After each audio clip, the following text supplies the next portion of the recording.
Bonsoir, bon après-midi et bonjour à tous et à toutes en fonction de votre position géographique. Et bonne heureuse année à tous et à toutes. Et nous vous souhaitons un bon démarrage de l'année. Mon nom est John Akitak. Je suis conseiller technique pour la santé et environnement à FHI 360 basé à Bangkok, Thaïlande, en Thaïlande. Je me réjouis de souhaiter la bienvenue à cette série d'apprentissages qui porte sur l'établissement d'une compréhension commune du lien entre genre, climat et nutrition organisée conjointement par le réseau Scale Up Nutrition et FHI 360 et soutenu par la GIZ ainsi que le gouvernement d'Irlande. Merci d'être euh, avec nous aujourd'hui.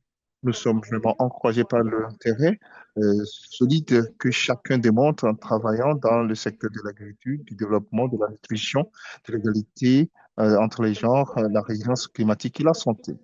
Mais avant de démarrer, quelques informations d'intendance. Cet atelier dispose d'une interprétation en trois langues. Actuellement, vous tous êtes connectés à l'anglais. Et si vous voudrez suivre l'interprétation dans d'autres langues, veuillez sélectionner le canal approprié. Donc, il y a l'option de l'anglais, du français ou de l'espagnol. Vous pouvez, eh bien, changer de canal à tout moment en cliquant sur l'icône en forme de globe. Et quand vous cliquez sur l'icône de globe, vous verrez quatre canaux, y compris l'audio original ainsi que les trois langues. Cette session, mesdames et messieurs, est enregistrée et l'enregistrement sera envoyé aux participants qui se sont inscrits préalablement. Alors, l'objectif de cet atelier mondial, c'est de pouvoir établir une compréhension commune sur la façon dont l'égalité entre les genres, le changement climatique et la nutrition sont entreliés et de présenter des voies et moyens pratiques permettant de passer du concept à l'action. Pour plusieurs femmes et filles, surtout celles impliquées dans le secteur de l'agriculture, les chocs climatiques ne sont pas abstraits. Les risques, les sécheresses et les inondations sapent la disponibilité des aliments, le travail ainsi que une alimentation saine. Quand le stress climatique s'exacerbe, la charge de travail chez les femmes augmente et l'alimentation devient affectée et les services de santé et de nutrition sont perturbés et l'inégalité entre les sexes ne cesse de s'élargir. Au même moment, plusieurs femmes sont confrontées euh, au manque de possibilités pour apprendre les technologies sur la résilience climatique et les dynamiques sociales, ce qui limite leur capacité à s'adapter malgré leur rôle central dans la nutrition et la résilience. Cette série d'apprentissages se fonde sur cette réalité. Au lieu de percevoir les genres, l'être humain et la nutrition de façon séparée, nous allons utiliser des cadres pratiques et testés au niveau mondial pour voir comment cela, ces éléments, le genre, le climat et la nutrition sont entreliés et identifier des points d'entrée. Aujourd'hui, nous démarrons un parcours et notre objectif n'est pas de couvrir tous les éléments euh, tout de suite, mais c'est de pouvoir mettre en place des éléments de base permettant de renforcer l'apprentissage dans les jours futurs, y compris la visite d'apprentissage du Vietnam, les parties et les communautés de pratique. Cette discussion va à nommer puisque cette année est l'année internationale pour les femmes agricultrices, ce qui permet de reconnaître le leadership des femmes dans ce domaine tout en combattant les barrières structurelles qui sapent leur potentiel. Alors, l'honneur est pour moi à présent de pouvoir inviter notre oratrice principale, euh, Dr Ramia Ambi Kapati. Et Ramia est titulaire d'un doctorat en nutrition humaine assorti d'une spécialisation en économie de la santé publique. Il est scientifique de la nutrition qui, dont le travail se focalise sur les systèmes alimentaires, le genre, l'équité en Afrique, en Amérique latine et en Asie. Et elle a contribué à des panels de plus haut niveau dans les rapports d'experts et sur le renforcement des systèmes alimentaires urbains et périurbains. Ramia, vous avez la parole, s'il vous plaît. Merci pour la présentation. Est-ce que je peux afficher mon écran?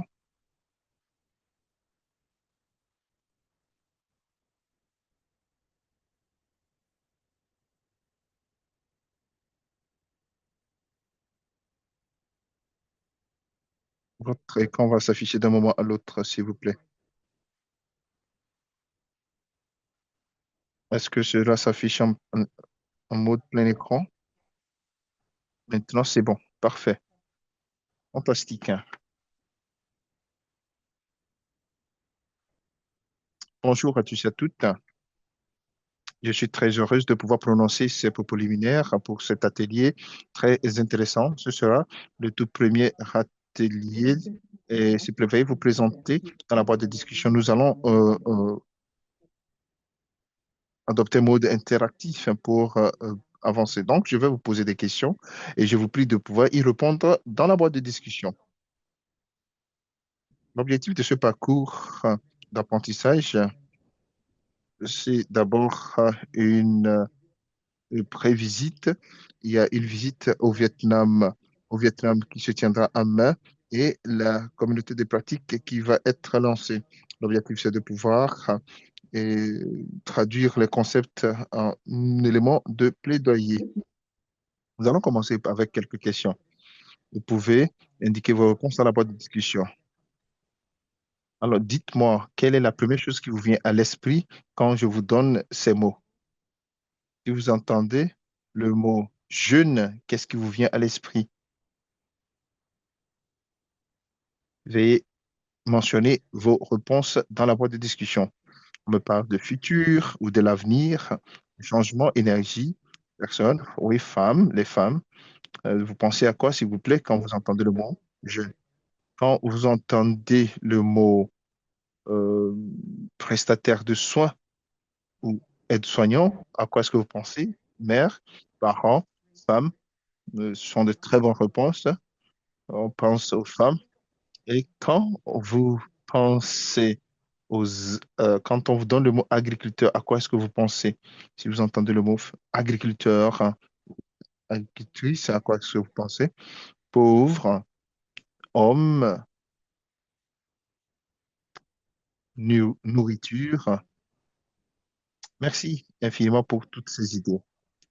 Alors, près de la moitié des agriculteurs à travers le monde sont des femmes et euh, 40% au niveau mondial sont des femmes.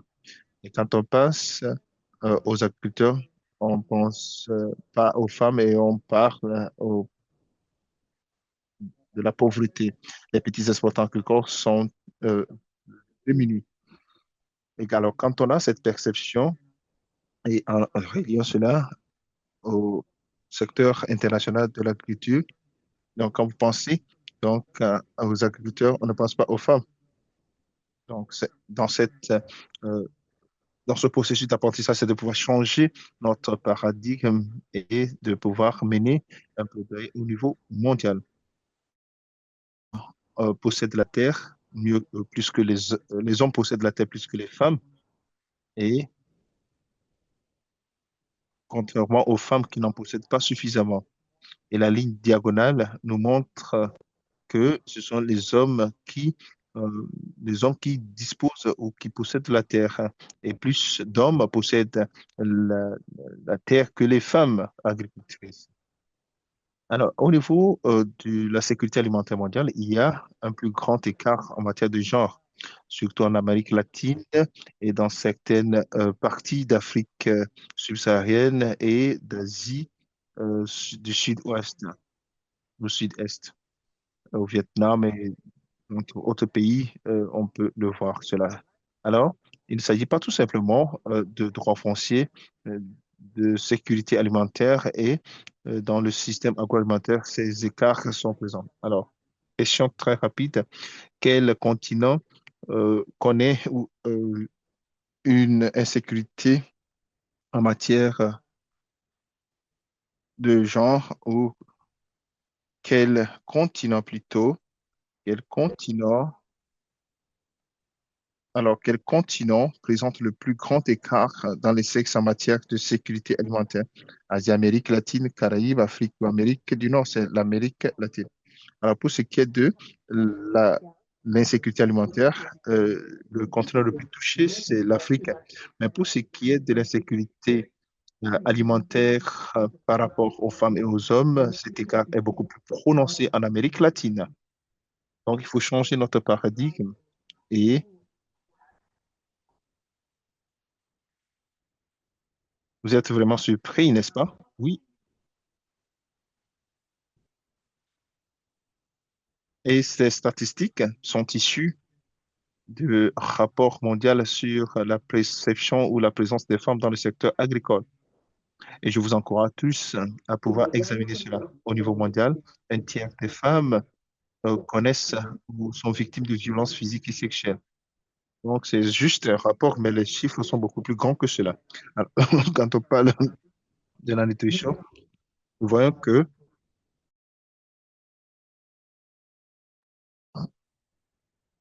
comment est-ce que les femmes sont, en tant que mères, en mesure de fournir de l'alimentation pour les enfants.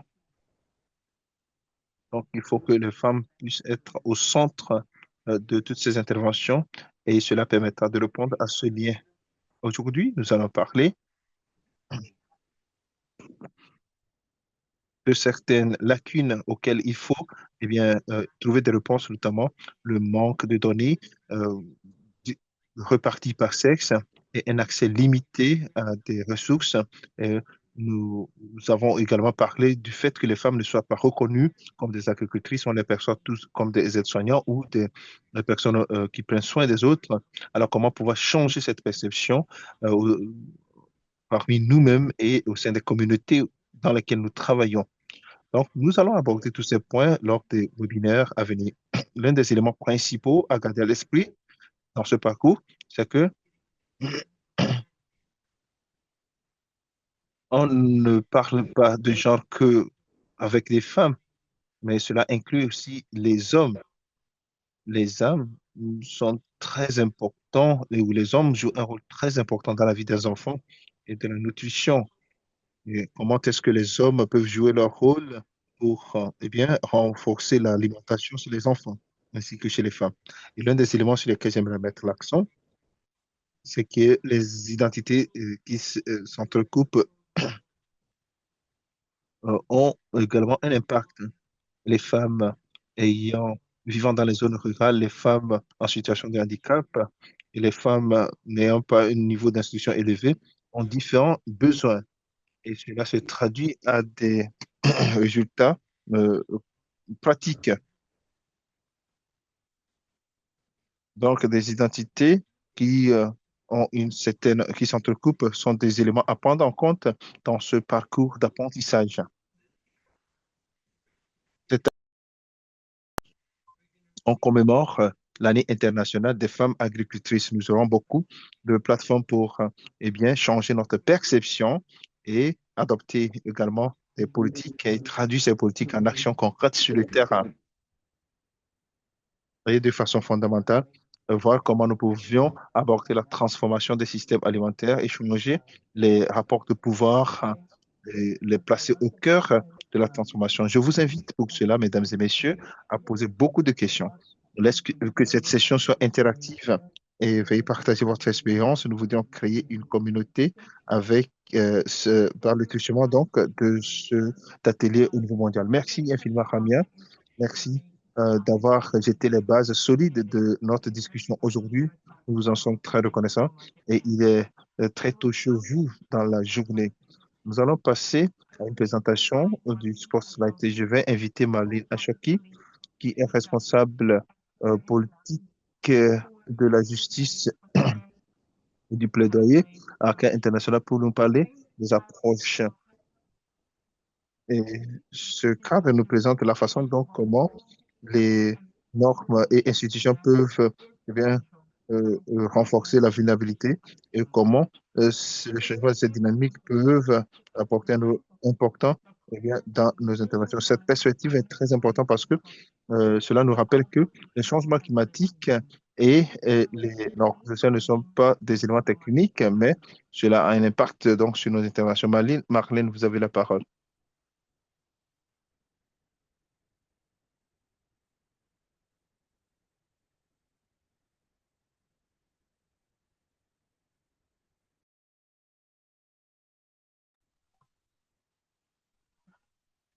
Marlène, je ne sais pas si vous parlez, je ne vous entends pas.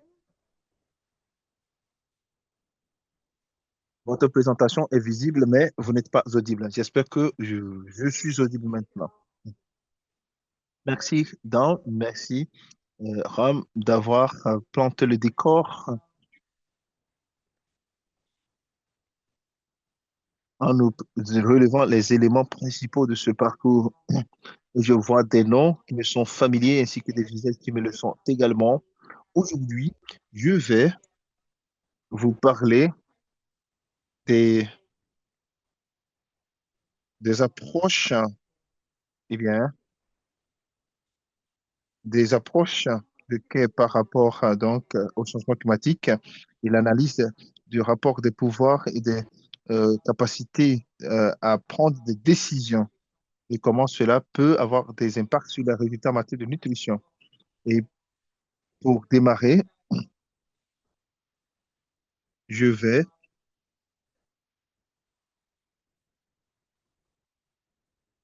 mes diapositives ne défilent pas. Je ne suis pas en mesure de défiler mes diapositives. Nous allons vous parler de la théorie de changement que nous déployons pour mettre en œuvre ce cadre et comment nous saisissons les opportunités qui se présentent à nous pour parler de ces approches, les matériels et les ressources que nous utilisons pour renforcer ou bâtir la résilience à travers nos programmes sur la santé et la nutrition.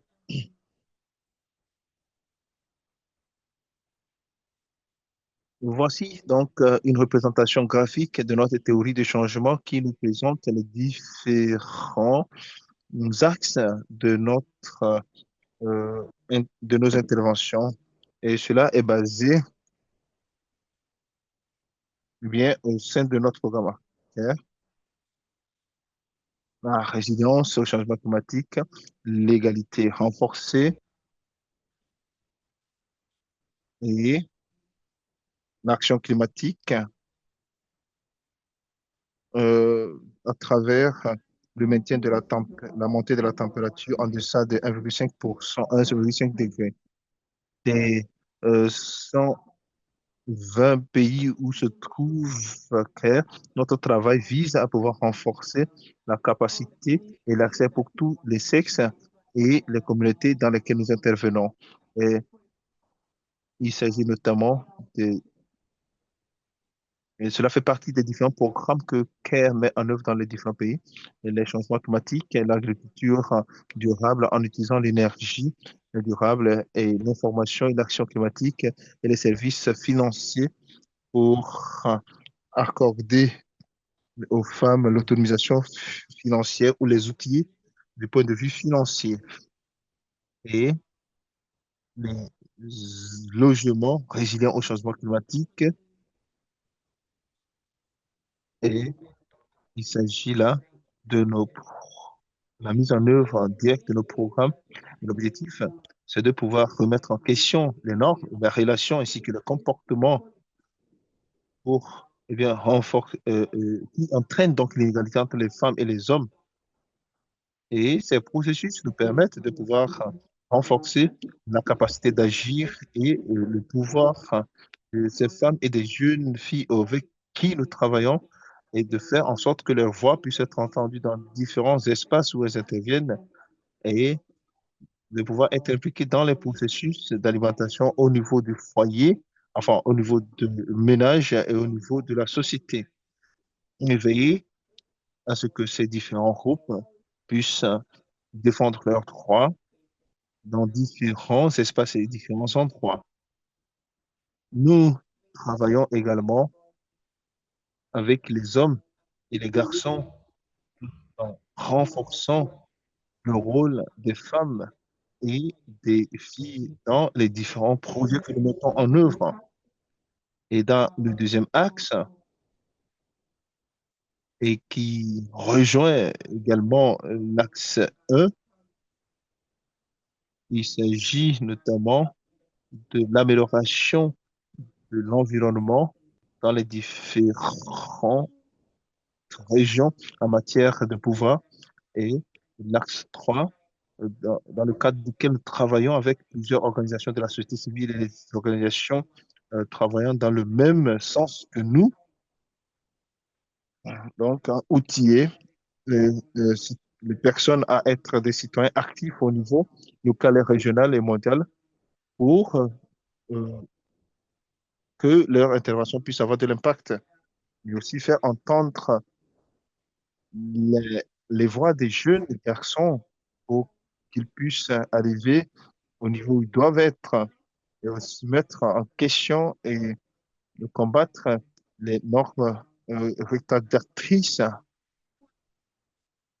nutrition, eau et alimentation et différents programmes agricoles et l'application des mesures de renforcement des capacités et des capacités transformatrices en matière de genre. À présent, je vais passer à des éléments beaucoup plus spécifiques relatifs aux différents outils que nous utilisons. Je ne sais pas si mon écran est toujours visible. Non, votre écran est visible, madame. Nous ne voyons que la théorie du changement.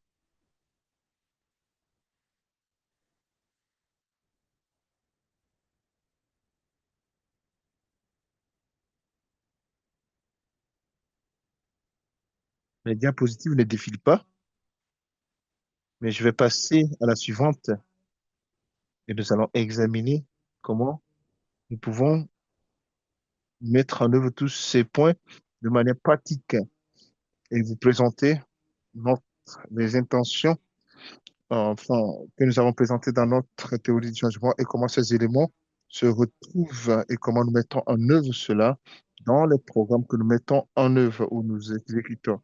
Il y a différents outils et différentes approches qui sont déployées pour renforcer la résilience et, combattre les causes profondes de la vulnérabilité, à savoir les relations de pouvoir inégales, les inégalités sociales et la mauvaise gouvernance.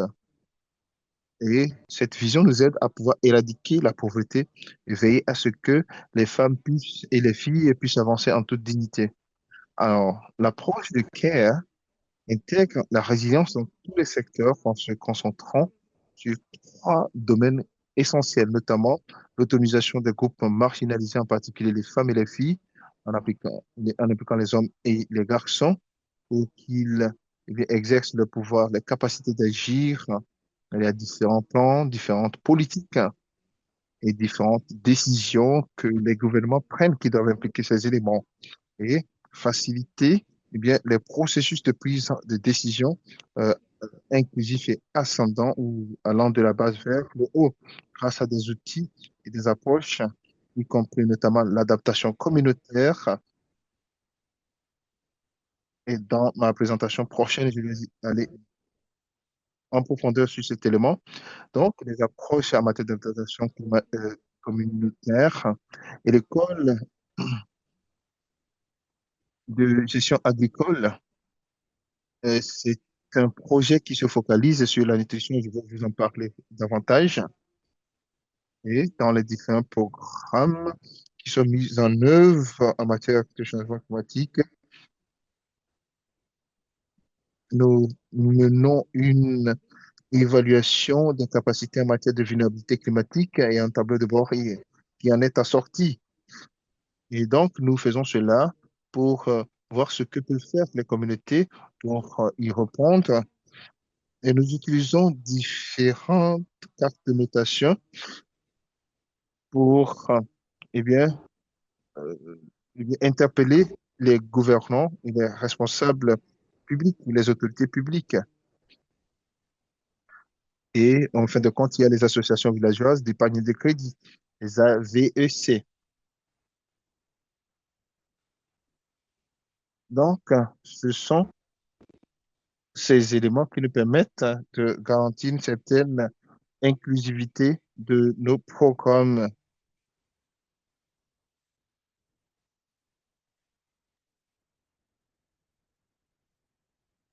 Alors, le premier élément dont je vais parler, c'est la capacité d'agir. Alors, à ce niveau,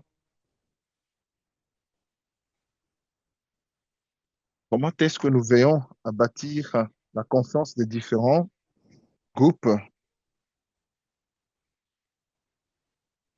Donc, il faut présenter les capacités et les connaissances dans les différents groupes auxquels appartiennent les filles et les femmes. Et nous travaillons également à changer la relation de pouvoir, hein,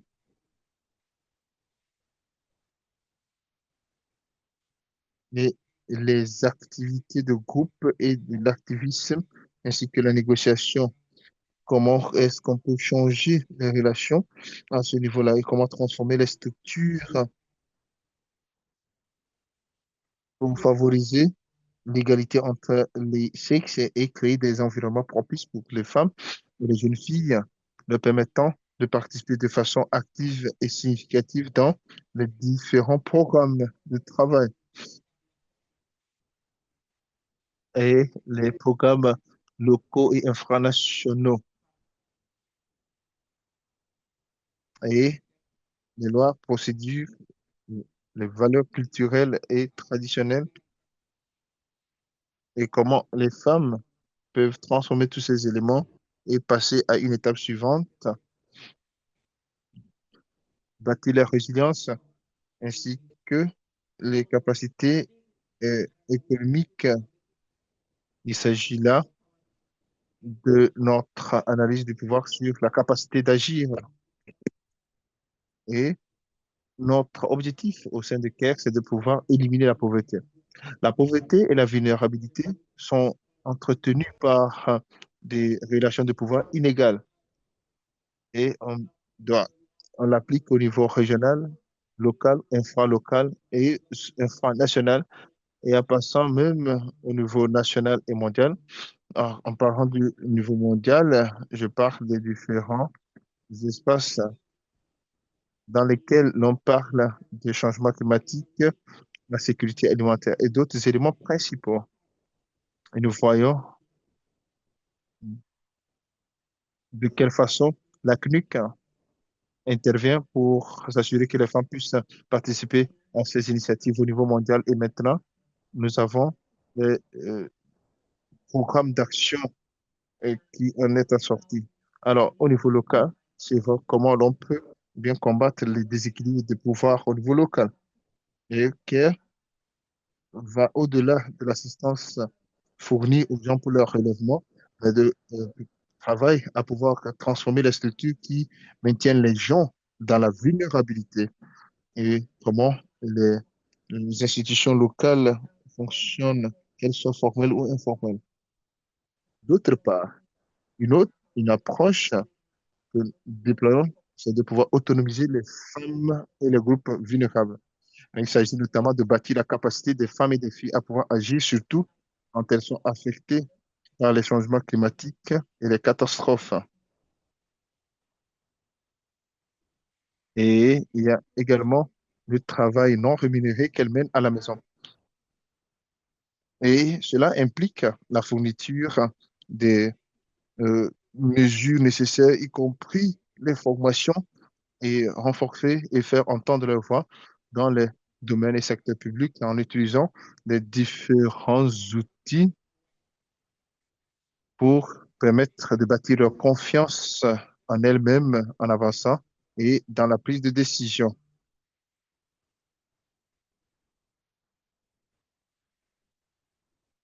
On ne veut pas que les femmes soient tout simplement présentes, mais qu'elles puissent être impliquées de manière active et pouvoir prendre des décisions. Oh, certains des outils que nous utilisons, c'est la promotion auprès du gouvernement, faire en sorte que l- les communautés au sein desquelles il y a des chocs puissent être entendus. La première des choses, donc, que nous avons mis en place en tant que projet à part entière au sein d'une communauté, c'est l'utilisation de CBA pour la planification et la connaissance des priorités, notamment les plans d'action communautaires pour la nutrition et dans le cadre de la nutrition. Et, et il s'agit ici de donner la voix aux communautés pour décider. Et certains des projets sont mis en place en Afrique australe et orientale. Nous avons beaucoup de fiches de notation communautaire à travers lesquelles nous mettons en place des dialogues communautaires et nous établissons des relations avec les prestataires de services et les usagers de services.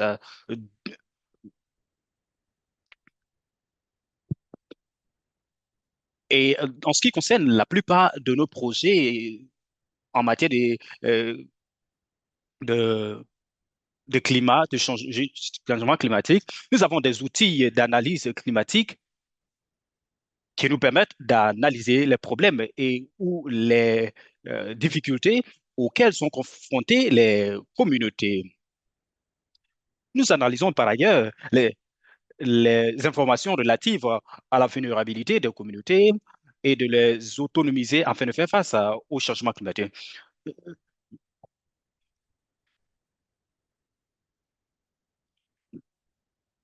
Nous utilisons également euh, une initiative particulière dans les nations où je travaille actuellement. Vous savez, et l'idée, c'est d'améliorer les récoltes et la production des différentes zones arables. Alors, parlons maintenant des résultats de, de nos actions. Nous avons pu aboutir à la résiliation, à une augmentation de résilience et à travers l'initiation Cascade qui est mise en œuvre dans 6 pays, à savoir le Bénin, l'Éthiopie, le Kenya, le Mozambique, le Nigeria, l'Ouganda. Et, et les buts, les cibles d'amélioration de la résilience et de production parmi les agricultrices, nous avons mis en place des projets dans 5 districts au Kenya au niveau euh, infranational. Et nous avons pu mettre en place des structures communautaires et qui euh, a pu évaluer le résultat mensuel des groupes, que ce soit au niveau infranational ou même national.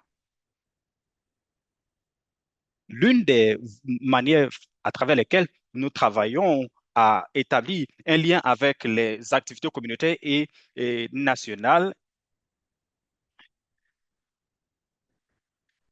c'est de faire en sorte que euh, c'est de faire en sorte que ces initiatives soient prises en compte au niveau national. Ce qui fait notre force, c'est l'autonomisation des femmes. Nous faisons en sorte que les femmes puissent avoir davantage de connaissances, de talents et de ressources afin de produire et d'obtenir des, une alimentation équilibrée. Vous savez, euh, on a tendance à voir que certaines régions sont spécialisées dans la production d'une culture en particulier, peut-être le maïs, par exemple le maïs ou la patate qui deviennent les denrées de base de ces régions. Alors, nous faisons en sorte que ces différentes régions puissent intégrer dans leur pratique culturelle la variation, la diversité. Par exemple, à Garoua, l'un des districts dans lesquels nous avons travaillé, nous avons pu amener les femmes donc à varier leurs alimentations, leur culture.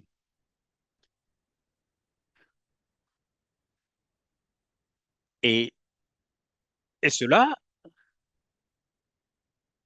a eu donc des conséquences positives, à savoir l'augmentation de récoltes et aussi l'augmentation de leurs revenus. Et la conséquence, c'est que les agricultrices ont désormais de produits variés et euh, en bonne quantité.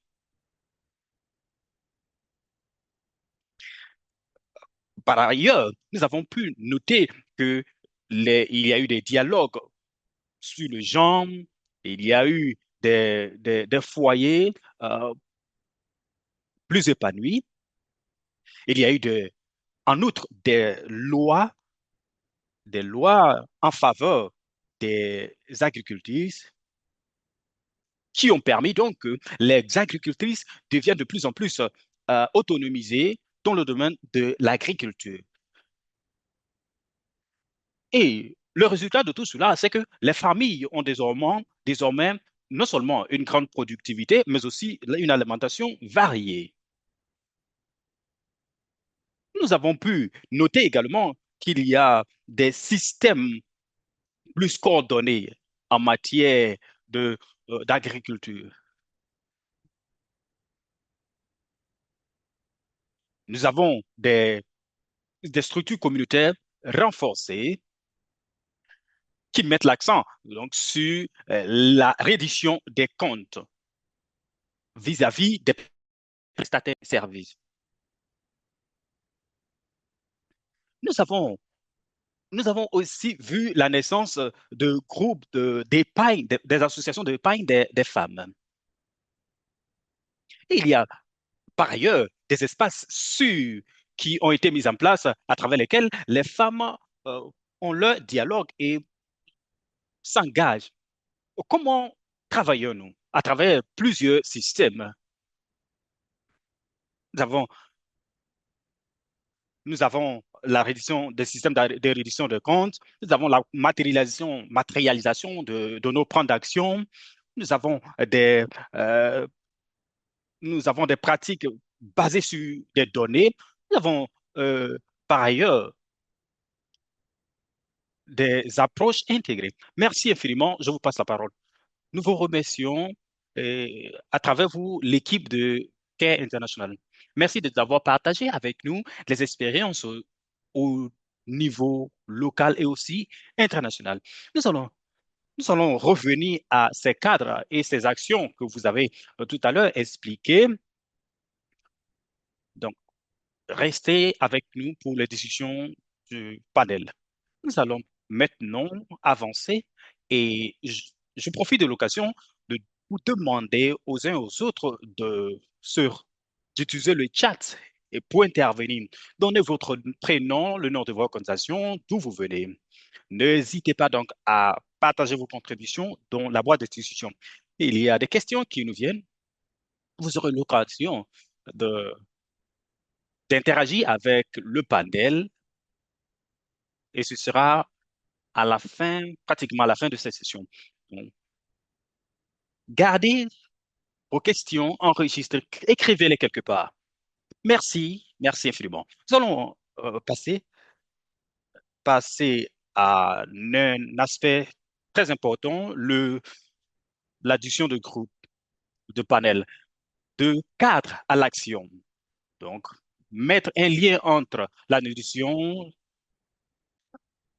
Donc, le but ici sera de mettre l'accent sur la chaîne de valeur, les systèmes de nature, de nutrition. Comment réagir aux complexités ou à la réalité sur le terrain. Nos membres du panel vont apporter donc des expériences diverses et différentes en fonction de leur contexte. Nous allons passer la parole premièrement aux représentants de l'Université de Griffith en Australie, qui est Riep Lee, qui va parler donc de sa recherche sur le terrain. Ensuite, nous allons avoir une intervention du docteur Ngo Tohong, qui va donc nous parler de la programmation liée à la nutrition. Nous allons ensuite avoir l'intervention de Guan Wan qui va nous parler de, qui va nous parler de les problèmes de nutrition dans les communautés vulnérables et minoritaires. Enfin, nous allons passer la parole à Marlene qui va nous parler de la matérialisation donc des questions relatives aux genre. La première question est la suivante. Que signifie avoir une approche intégrée en ce qui concerne le genre, la nutrition et le climat? Et comment aborder les défis s'il y en a? Et comment, bien sûr, ces défis sont mis en place et abordés par donc, nos, nos représentants. Nous allons passer donc à la parole, l'intervention de Hepli. Bonsoir, bonjour à tous. Je suis Hepli, actuellement maître de conférence et doctorant en dernière année à la faculté de médecine et de dentisterie à l'université de Griffith en Australie. Je vais aujourd'hui faire une présentation sur le thème relier le genre, le climat et la nutrition pour améliorer la diversité alimentaire des enfants d'âge préscolaire dans les régions touchées par la sécheresse au Vietnam, une fois fondée sur des données probantes sur une action à grande échelle. Alors, cette présentation s'appuie sur l'une des principales conclusions de ma recherche en doctorat qui examine comment les dynamiques de genre, les facteurs de stress climatique et la nutrition interagissent dans les communautés touchées par la sécheresse et comment des données probantes solides peuvent être systématiquement traduites et en intervention de santé publique évolutive finançable.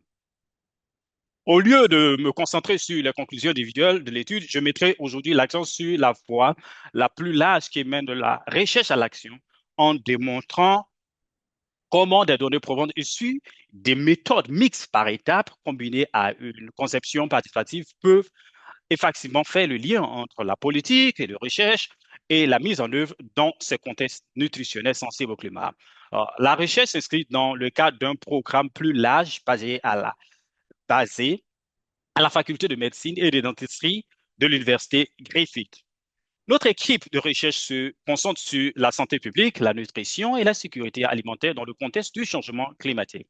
Elle accorde une attention particulière aux populations vulnérables, notamment les femmes, les enfants et les personnes âgées. Le programme est dirigé par le professeur associé Hang Fung en collaboration avec moi-même et bénéficie du soutien d'une équipe multidisciplinaire spécialisée dans la santé publique, la promotion de la santé, la nutrition et la sécurité alimentaire, la santé planétaire, la recherche qualitative et mixte et la production de données pertinentes pour l'élaboration de politiques. Il est important donc de noter que l'étude que je présente aujourd'hui ne représente qu'un élément d'un programme de recherche plus vaste et intégré visant à améliorer la diversité alimentaire des enfants d'âge préscolaire dans les régions touchées par la sécheresse. Dans le cadre de ce programme, nous souhaitons non seulement documenter les vulnérables nutritionnelles liées au climat, mais également générer des données qui permettront de mettre en place des interventions adaptées au contexte, sensibles aux champs évolutifs. Dans les communautés où j'ai travaillé, la sécheresse n'a pas seulement réduit la disponibilité alimentaire. Au fil du temps, elle a modifié le fonctionnement des ménages et la répartition des responsabilités en matière de soins.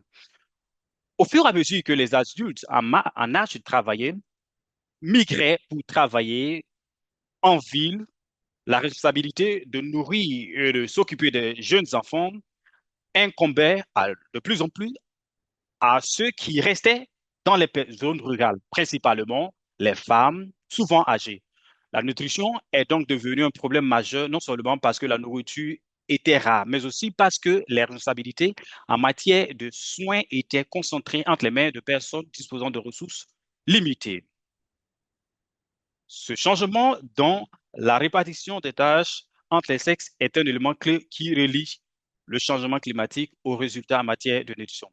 Pour en venir au contexte de l'étude, cette recherche nous montre où la recherche a été menée et pourquoi le climat est important. La carte que vous voyez mettent en évidence le district de Triton dans la province d'Indian, où la sécheresse s'est aggravée au fil du temps. Ce que nous voyons ici n'est pas un choc soudain, mais un phénomène qui s'installe lentement, progressivement. Le stress climatique avec des sécheresses de plus en plus fréquentes et intenses. Les photos de droite montrent à quoi ressemble sur le terrain. Cela ressemble sur le terrain. Des conditions de sécheresse prolongées affectent les terres agricoles et la production alimentaire. Ces données ont confirmé que l'étude a été menée dans un contexte de sécheresse persistante ayant des implications évidentes sur le moyen, la compte et la nutrition.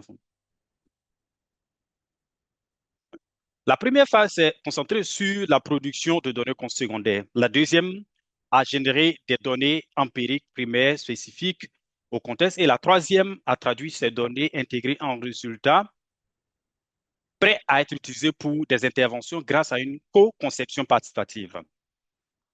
Alors, cette structure a permis de garantir que la conception était fondée sur des données plutôt que sur l'intuition. La phase 1 comprenait deux études. La première était une revue des politiques régionales analysant 39 documents politiques dans 11 pays d'Asie du Sud-Est et dans la région de l'ASEAN. Un cadre de sécurité alimentaire à 8 composantes a été appliqué pour évaluer systématiquement la manière dont les politiques traitent la sécurité alimentaire dans le contexte de catastrophes à évolution lente. À l'aide d'une approche de synthèse convergente et séparée, l'examen a démontré que les, les stratégies visaient principalement à garantir la disponibilité et l'accessibilité des aliments, tout en accordant peu d'attention à leur utilisation. Ces deux études ont permis de mettre en évidence des lacunes évidentes en matière de politique et de données probantes qui ont guidé la recherche primaire. La phase 2 a adopté une méthodologie mixte explicative séquentielle. Avant la collecte de données, deux ateliers avec les parties prenantes et six visites formatives dans des foyers ont été organisés afin d'affiner les objectifs de la recherche et de garantir sa pertinence culturelle. L'étude numéro 3 était une enquête transversale menée auprès de 301 personnes s'occupant d'enfants d'âge préscolaire. La diversité alimentaire a été évaluée à l'aide des directives de l'OMS et de l'UNICEF, complétée par un court questionnaire validé sur la fréquence alimentaire. La disponibilité alimentaire des ménages a également été mesurée à l'aide d'indicateurs structurés. Une analyse multivariée a permis d'identifier 6 déterminants clés de la faible densité alimentaire. Ces résultats quantitatifs ont directement alimenté l'étude 4, la phase. Nous passons maintenant à la phase 4, qui est la phase qualitative. Grâce à cette discussion de groupe avec des photos et des entretiens avec des experts locaux, l'analyse a expliqué comment, pourquoi ces déterminants interagissent dans des conditions de sécheresse en accordant une attention particulière aux contraintes liées aux gens dans la prise en charge des enfants. La phase 3 s'est concentrée sur la traduction de ces données intégrées en actions concrètes. Une liste de déterminants fondée sur des données probantes a été synthétisée à partir de la phase 2 et intégrée dans une série structurée d'ateliers co-conçus avec des aidants, des agents de santé et des parties prenantes locales. Guidés par la volonté de changement de comportement, ce processus a permis d'identifier les besoins en matière d'intervention et de concrétiser des solutions adaptées au contexte, ciblant les capacités, les opportunités, la motivation. Nous en arrivons à présent à l'un des résultats les plus importants de ma recherche. Sur la base de conclusions intégrées des 3 phases de cette recherche, 4 domaines d'action clés ont émergé pour le financement et la mise en œuvre. Premièrement, le renforcement des revenus des ménages et de la résilience financière en fonction du genre, en particulier pour les femmes âgées qui s'occupent d'enfants et qui dépendent souvent des transferts de fonds instables en période de sécheresse. Deuxièmement, le développement de programmes nutritionnels à plusieurs volets qui combinent l'alimentation, l'accès, les connaissances nutritionnelles et le changement de comportement plutôt que de s'adapter ou de s'appuyer sur des approches éducatives isolées. Troisièmement, le soutien nutritionnel et l'aide à la prise en charge ciblée pour les aidants âgés, un groupe qui reste largement invisible dans les programmes traditionnels de nutrition infantile. Et ce, malgré leur rôle central dans la prise en charge des ménages touchés par le changement climatique. Le quatrième point, c'est l'intégration d'interventions nutritionnelles dans des systèmes agricoles et alimentaires résilients au climat, garantissant ainsi à la fois la durabilité et l'évolutivité dans le temps. Ces quatre domaines constituent ensemble des points d'entrée clairs pour le financement par des subventions et la mise en œuvre de programmes marquant un passage délibéré de la production de données à l'action. En outre, l'une des contributions empiriques les plus importantes de ma recherche est le concept que j'appelle les ménages doublement laissés pour compte. Dans ces ménages, les enfants d'âge préscolaire sont laissés pour compte lorsque leurs parents migrent pour trouver du travail à raison de la sécheresse, tandis que les personnes plus âgées qui s'occupent d'eux, le plus souvent, les grands-mères, assument la responsabilité principale des soins quotidiens et de l'alimentation. Ces personnes âgées sont confrontées à des multiples contraintes qui se recoupent, notamment des problèmes de santé chronique, des connaissances limitées en matière de nutrition, une dépendance financière vis-à-vis des envois de fonds et de la responsabilité de s'occuper de plusieurs jeunes enfants en même temps. Cette double vulnérabilité où les enfants et leurs principaux aidants sont simultanément laissés pour compte est rarement abordée explicitement d'ailleurs dans les politiques nutritionnelles ou les programmes d'adaptation au changement climatique, alors qu'elles jouent un rôle centrale dans la diversité alimentaire et les pratiques alimentaires quotidiennes dans un contexte de stress climatique. Cette recherche permet de tirer trois enseignements clés pour la politique et les pratiques. Premièrement, le genre et l'âge doivent être considérés comme des déterminants fondamentaux de la vulnérabilité nutritionnelle et non comme des sous-groupes ou des éléments supplémentaires. Les données montrent que les femmes âgées qui s'occupent des enfants jouent un rôle central dans la nutrition infantile dans des conditions climatiques, ma foi, difficiles. Même, elles restent largement invisibles dans les politiques existantes en matière de nutrition et de climat. Deuxièmement, la co-conception doit s'étendre à l'ensemble du continuum de la mise en œuvre des politiques de recherche. Lorsque la conception se limite à la phase de mise en œuvre, elle risque de traiter des symptômes plutôt que des causes sous-jacentes. Troisièmement, les données issues de méthodes mixtes améliorent considérablement l'évolutivité et la disponibilité des financements. Les données quantitatives établissent l'ampleur et les tendances, tandis que les informations qualitatives expliquent les mécanismes et les réalités. Merci pour votre attention. En raison du fuseau horaire, je n'ai pas pu participer à cette réunion. Il est présentement minuit ici. Si vous avez des problèmes, vous avez des difficultés, veuillez nous contacter via l'email ou le professeur Feng Yang, qui pourra répondre à vos questions. Merci de m'avoir écouté, de m'avoir invité. Merci pour ce webinaire. Merci à vous, Henry, pour votre euh, présentation. Je vais maintenant inviter Franck de World Vision qui va partager, euh, qui va donc nous parler de son expérience.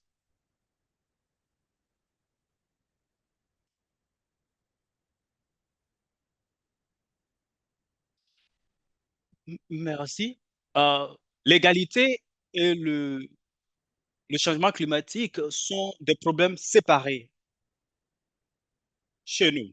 Je vais avant tout vous présenter une, une petite vidéo qui va faire l'état des lieux de nos activités actuellement.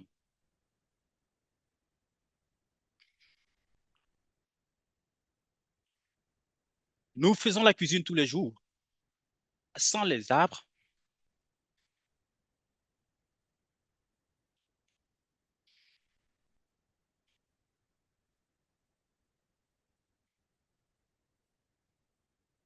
le changement commence avec le soutien approprié. Reboiser les forêts communautaires et restaurer la terre dégradée à travers le reboisement. Renforcer les talents des populations et leur résilience climatique. Fournir des semences,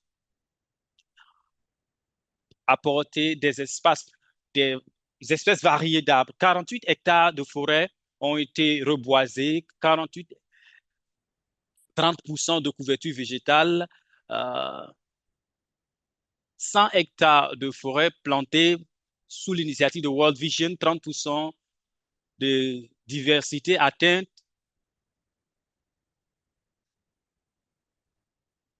Les interventions de World Vision, 3,6 hectares de plantes médicinales,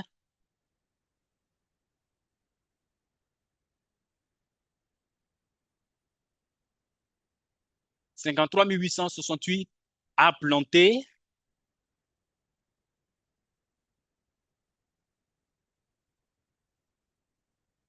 des foyers plus écologiques, moins d'utilisation de fagots de bois pour la cuisine, ce qui améliore la qualité de vie des ménages. Avant, notre maison était pleine de fumée.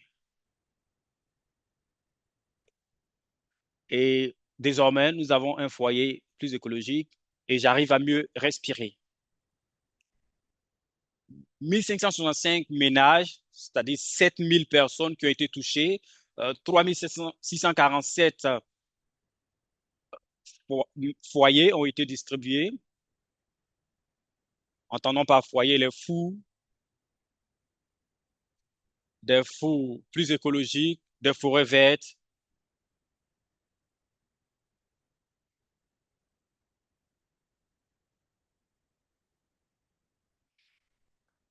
À travers la vidéo, on peut, on peut comprendre que nous avons pu atteindre de grands résultats avec nos propres initiatives. Nous avons, nous,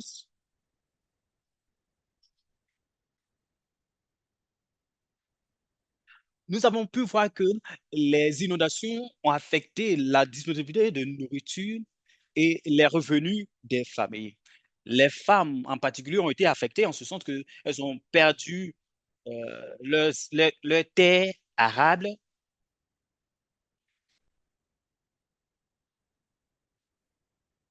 Donc, nous avons donc constaté que cela pouvait euh, affecter la nutrition des populations, en particulier les femmes et les enfants. Et nous avons pu clairement voir à travers les vidéos que ces questions climatiques ont un impact sur le genre et la nutrition. Et d'ailleurs, cela met à mal le bien-être des populations. Nous avons, nous avons l'intention de mettre en place des initiatives qui nécessitent la contribution de tout le monde au lieu d'aller en solo. Le, le plus grand défi, c'est que tout le monde, presque chaque institution, chaque entité se focalise sur ses initiatives personnelles au lieu de collaborer. Mais certains se focalisent sur le changement climatique, tandis que d'autres se focalisent sur la nutrition. Et ce sont des voies séparées, parfois divergentes.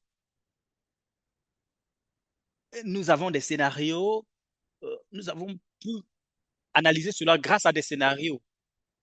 Deuxième chose,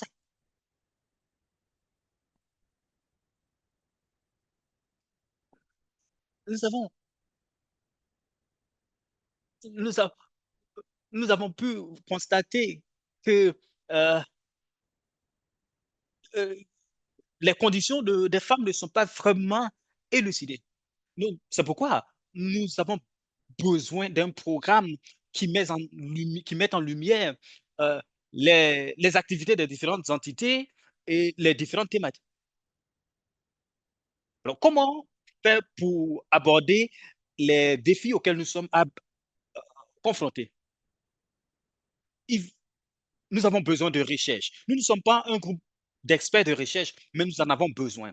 Nous avons contacté une université pour des recherches. Et ce que nous voulons ici, c'est c'est de mettre en place des interventions qui sont basées sur des recherches probantes.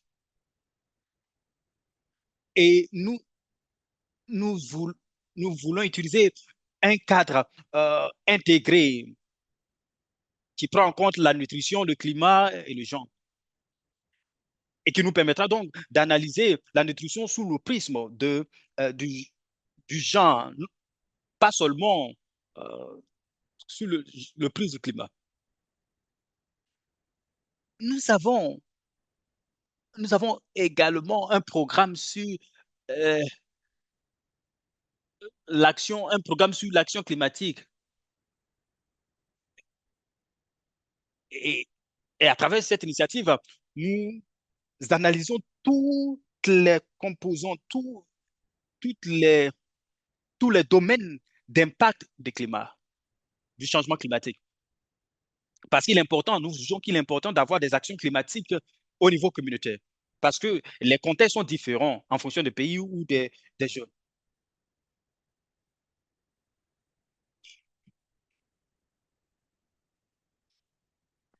Nous avons également des programmes d'autonomisation des femmes.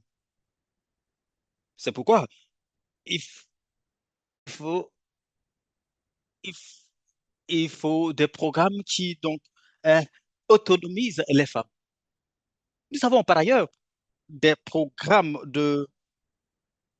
visant à augmenter les moyens de subsistance des familles.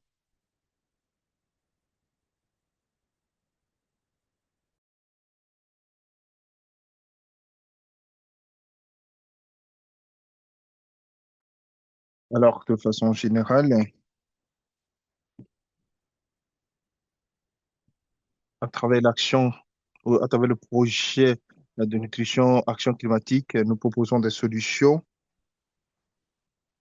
y compris l'équité pour les enfants vulnérables ainsi que les femmes vulnérables dans le cadre de notre programme. Je pense que cela constitue la conclusion de ma présentation. Donc, il y a une collaboration avec les universités, les groupes de réflexion, les ONG sur le lien entre le genre, les changements climatiques et la nutrition. Merci infiniment pour votre contribution, pour votre, le partage que vous avez apporté. Une approche intégrée est essentielle. J'aimerais à présent inviter Juan de Healthreach pour son intervention sur cette question. Merci, merci et salut à tous et à toutes. Je viens de Healthrisk Vietnam. Au début, nous avons entendu parler de l'autonomisation des femmes et des activités qui sont menées pour soutenir les femmes. Mon intervention va prendre une autre orientation, notamment l'investissement, enfin, pour combattre les risques de santé. Et nous allons aborder cela sur le volet de la santé maternelle et de l'enfant, c'est-à-dire comment améliorer les soins anténataux et la nutrition au sein des populations minoritaires au Vietnam.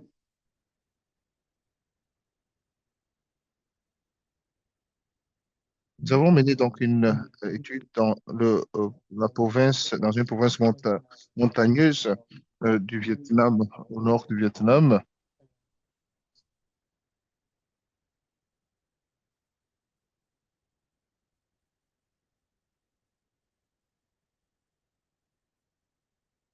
Donc, l'altitude est très élevée et il y a un niveau très élevé de rabougrissement des enfants ou de retard de croissance des enfants. Et plusieurs femmes sont confrontées à des difficultés de nutrition, surtout dans les zones rurales.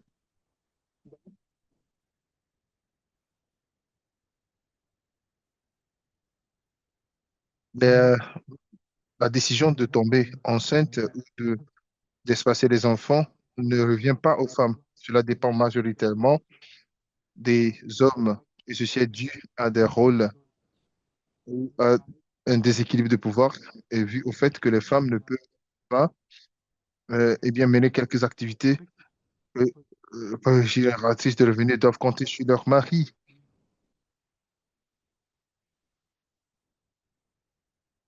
Une autre norme culturelle au sein de la communauté, c'est que les femmes ne permettent pas que des personnes externes à leur famille puissent voir leur intimité ou leur partie intime. C'est un facteur très difficile à empêchant la conduite de nos interventions. Et 90% des travailleurs au sein de la communauté sont des hommes. Et l'accouchement en- euh, à la maison est répandu. Nous avons mené des activités avec des hommes et nous avons mené une enquête et de cette enquête, nous voyons que les hommes peuvent accompagner leur épouse au sein des établissements de santé, mais attendent à l'extérieur de la salle de consultation et ne participent pas donc, à l'exercice de consultation pour proprement parler.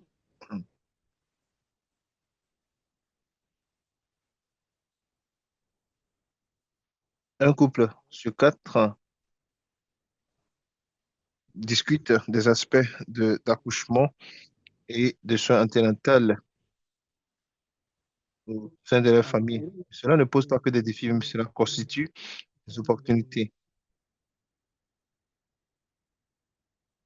Donc, au lieu d'attendre à l'extérieur pour que les femmes puissent être consultées à l'intérieur, nous invitons les maris à participer donc à des activités conçues spécialement pour eux et de participer au dialogue communautaire et euh, pour plusieurs hommes, plusieurs maris, c'est la première fois qu'ils entendent parler de la nutrition et de son importance. Et c'est la première fois qu'ils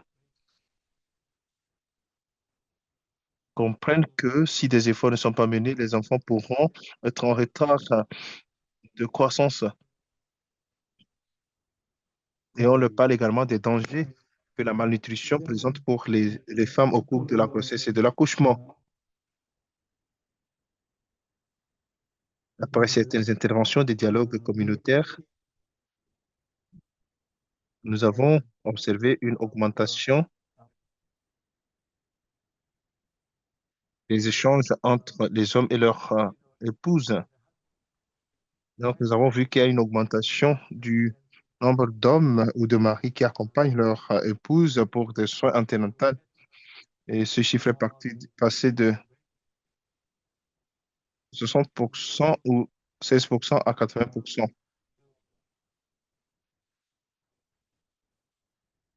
Et les maris et leurs épouses discutent également du lieu de l'accouchement et euh, comment éviter l'accouchement à la maison.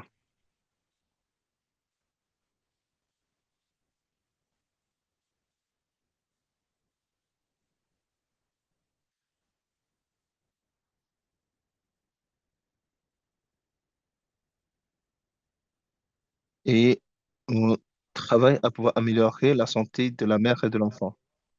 Quand les pères et les maris jouent pleinement leur rôle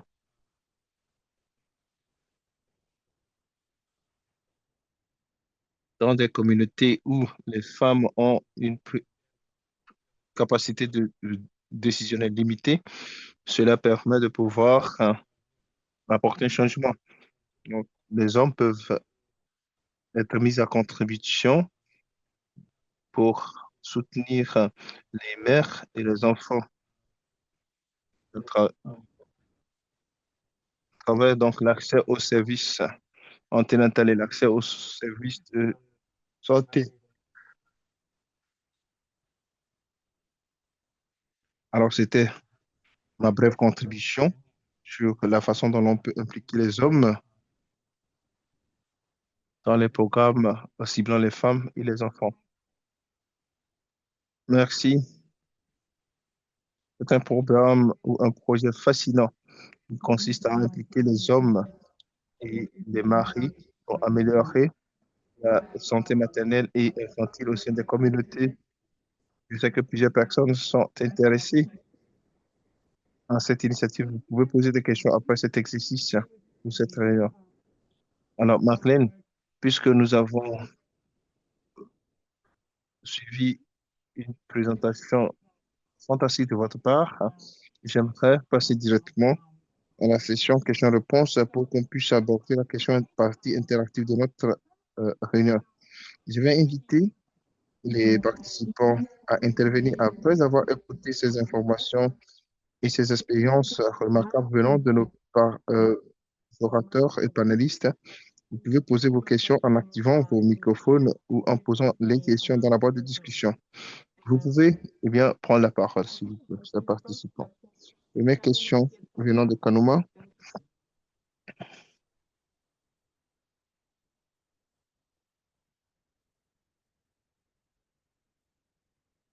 Est-ce que je peux tout simplement prendre la parole au lieu de mentionner cela dans la boîte de discussion? Donc, vous pouvez poser votre question directement. Vous avez la parole, s'il vous plaît, Kanuma. Moi, Kanuma,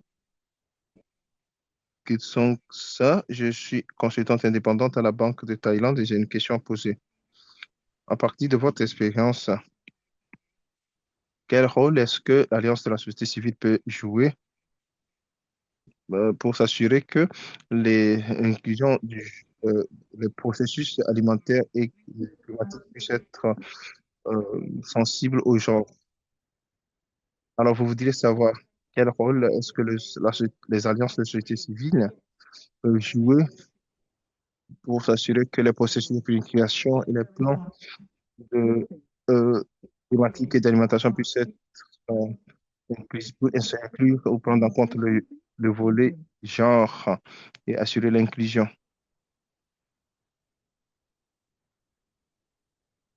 Pierre Panelli, si vous pouvez répondre. Je peux y répondre, briser la glace et puis mes copanélistes peuvent intervenir plus tard. En tant qu'organisation de la société civile, nous avons un rôle important à jouer. Donc, il faut intervenir en connaissance de cause dans la mise en œuvre de nos programmes et les échanges que nous menons à différents niveaux. Et j'ai parlé de différents outils qu'elle utilise pour s'assurer que les approches et les outils puissent fonctionner. Mais veillez à garantir euh, une implication en connaissance de cause des femmes, des jeunes filles et des enfants ou des filles dans vos interventions et garantir la participation active. Et ce qui est le plus important, c'est de pouvoir mener une très bonne analyse et l'échange avec la communauté. Parce qu'en utilisant des outils dont j'ai parlé, le CVCA et les AVEC qui permettent de toucher les populations les plus vulnérables et d'éliminer les barrières.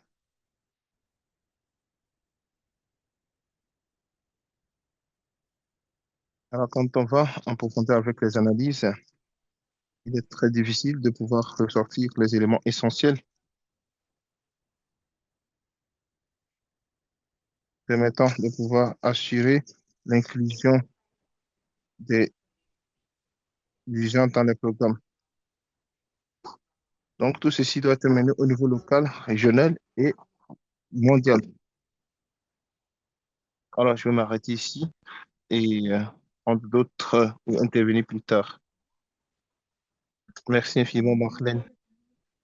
Merci d'autres panélistes qui voudraient répondre à cette question. Ron, j'aimerais très rapidement dire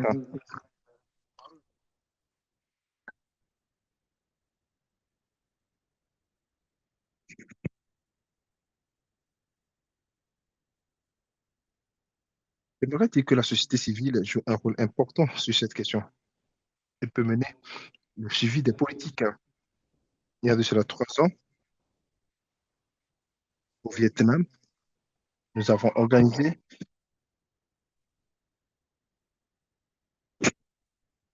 des visites de suivi en incluant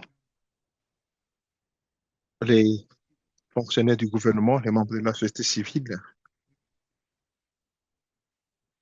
Alors, nous avons mis en place une équipe et organisé des visites dans différentes provinces pour assurer le suivi et mener des entretiens avec les bénéficiaires et d'autres parties prenantes.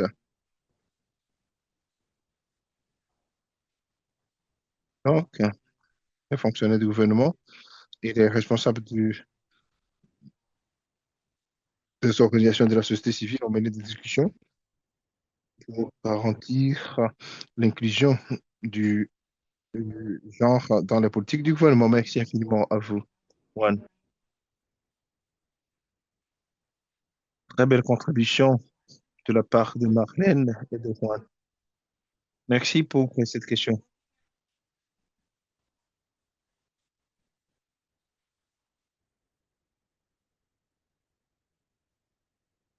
Alors, je suis terrain. Quelles sont les recommandations en matière politique que vous pourriez formuler pour intégrer le genre dans les, euh, au- à la lutte contre le changement climatique et à la nutrition? Si vous pouvez répéter la question, s'il vous plaît.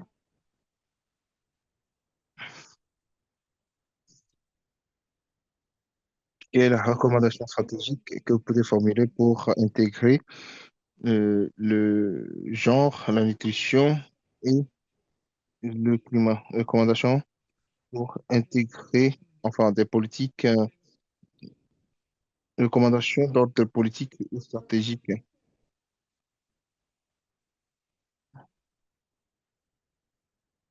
Des programmes que nous mettons en œuvre dans les pays dont j'ai parlé, nous examinons les différentes politiques nationales, notamment les plans nationaux d'adaptation, puisqu'il s'agit de politiques nationales essentielles utilisées par les pays et des éléments directeurs euh, essentiels qui permettent de fournir une certaine orientation dans les interventions du pays. Donc, il est très important de cibler ces éléments. Donc, cibler cette politique nationale, notamment le plan national d'adaptation, a constitué l'une de nos cibles politiques. Et nous veillons à ce que les éléments puissent être intégrés dans l'élaboration et le développement de ce plan national d'adaptation. Pour ce qui est de l'élément climatique, le plan national d'adaptation intègre ces aspects. Donc, l'une des lacunes qu'il faut prendre, sur laquelle il faut travailler, c'est cet élément. Donc, donc, en fonction de notre contexte, en fonction du contexte, on peut se focaliser sur la nutrition. Et dans d'autres pays, il y a des lacunes en matière d'intégration du genre et du climat. Donc, cibler les programmes nationaux essentiels vont être de bons points d'entrée et qu'on peut mettre en- en œuvre au niveau national. Donc, c'est l'expérience que nous voudrions partager en fonction par rapport au programme que nous mettons en œuvre relative au genre. Et alors, j'ai des questions. Parfois, nous, on peut aussi parler du plaidoyer qui peut changer la politique.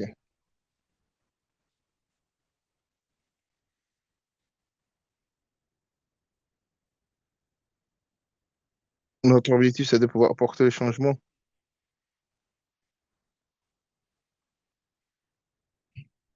Et le plaidoyer peut être mené au niveau communautaire ou à la base. en fonction des politiques du gouvernement, des orientations en matière de nutrition et à travers l'atténuation et l'adaptation. Nous avons élaboré des enseignements tirés et nous pouvons documenter tout ça pour formuler des lignes directrices pour la mise en œuvre conforme au contexte local. Et on peut mener des politiques au niveau de la base. Et le principal programme CARE, qui intègre aussi la question du genre. Alors, pour ce qui est de l'équité ou de l'égalité entre les genres, nous ne nous focalisons pas que sur les femmes, nous nous focalisons aussi sur les hommes. Nous aidons les hommes à pouvoir apporter de l'assistance tout en travaillant au sein de la communauté pour appuyer la communauté. Merci infiniment. Et merci à Hong et Marilyn pour ces réponses. Hong, puisque vous avez la parole, comment est-ce qu'on peut intégrer les politiques nationales climatiques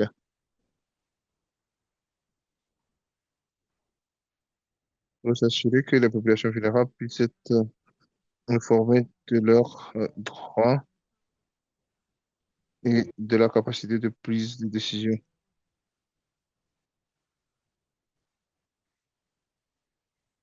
Au Vietnam, nous avons un plan d'action national et nous avons au Vietnam un grand groupe de réflexion ainsi que le soutien financier.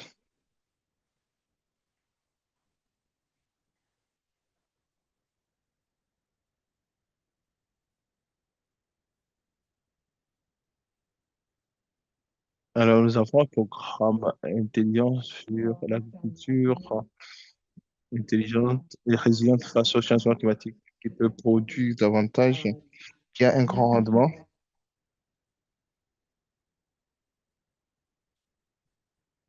Par exemple, nous avons parlé des foyers pour la cuisson. Cela permet aussi de réduire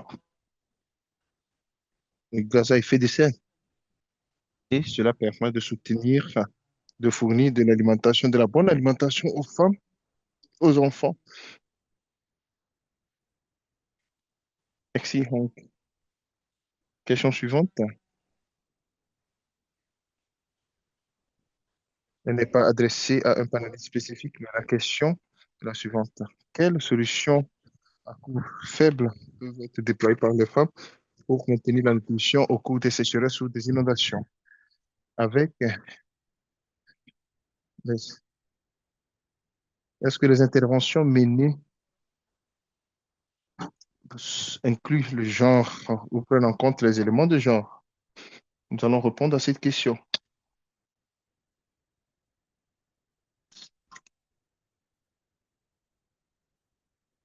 Des solutions abordables, très abordables pour maintenir la nutrition en cas de sécheresse ou d'inondation. Y a-t-il des interventions?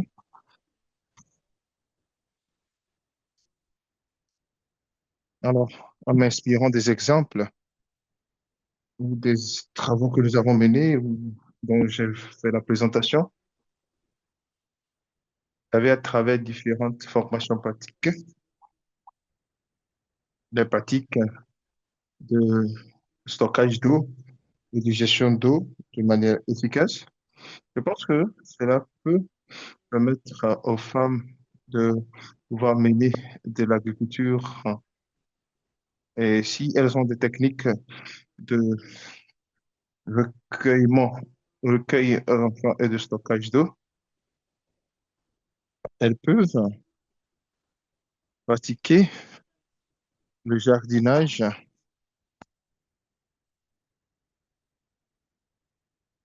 Et nous avons vu que dans les comtés de Matiakos, il y a des techniques de recueil d'eau et des pratiques de gestion de la terre qui ont aidé les femmes énormément lors des saisons sèches. Alors, pour répondre à la deuxième question,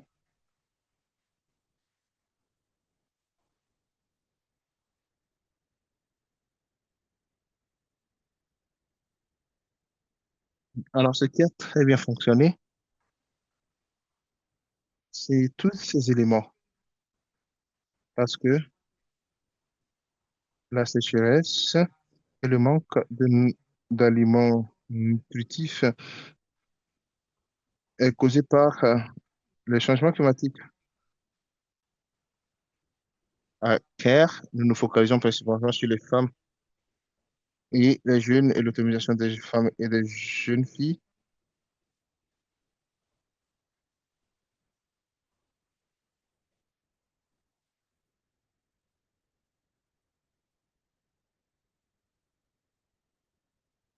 Dans ces approches, les genres et l'intuition a très bien fonctionné, mais le genre et le climat est notre principal point d'entrée et cela permet de répondre aux défis relatifs à la nutrition et ce sera ma réponse. Mais je pense que l'élément essentiel, c'est de pouvoir comprendre les différences structurelles au sein des communautés où nous intervenons et qui entraînent le manque de programmes d'alimentation et de nutrition et de trouver des solutions à cela. Merci infiniment, Marlene. Le temps avance très rapidement quand nous passons du bon mot ou du bon temps. Alors, je vais poser cette question à l'endroit de Marlene. Comment est-ce que les femmes victimes donc du déséquilibre de pouvoir, eh bien,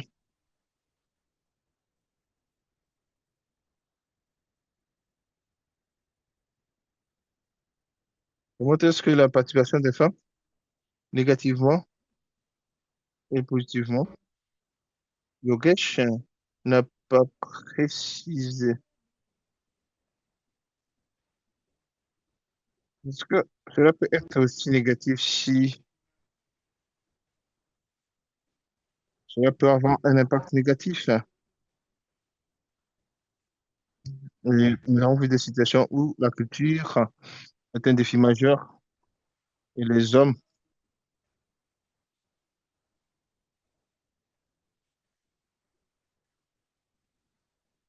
se sentent, eh bien, capables donc de dominer.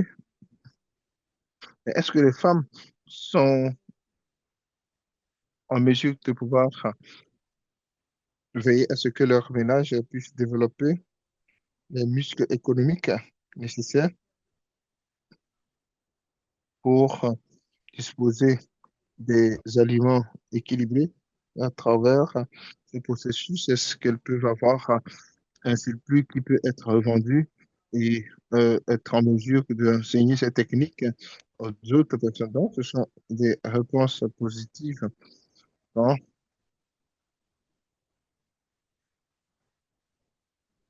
L'autonomisation des femmes leur permet de participer à ces processus. Mais si nous n'incluons pas les femmes, les hommes et les garçons, le programme n'aura pas son impact euh, complet escompté. On peut changer ou faire évoluer les normes. Il faut s'assurer que tous les groupes et toutes les catégories puissent y participer, que les hommes, nos pères et les garçons puissent comprendre pourquoi nous ciblons les femmes en vue de les permettre de participer à la prise de décision.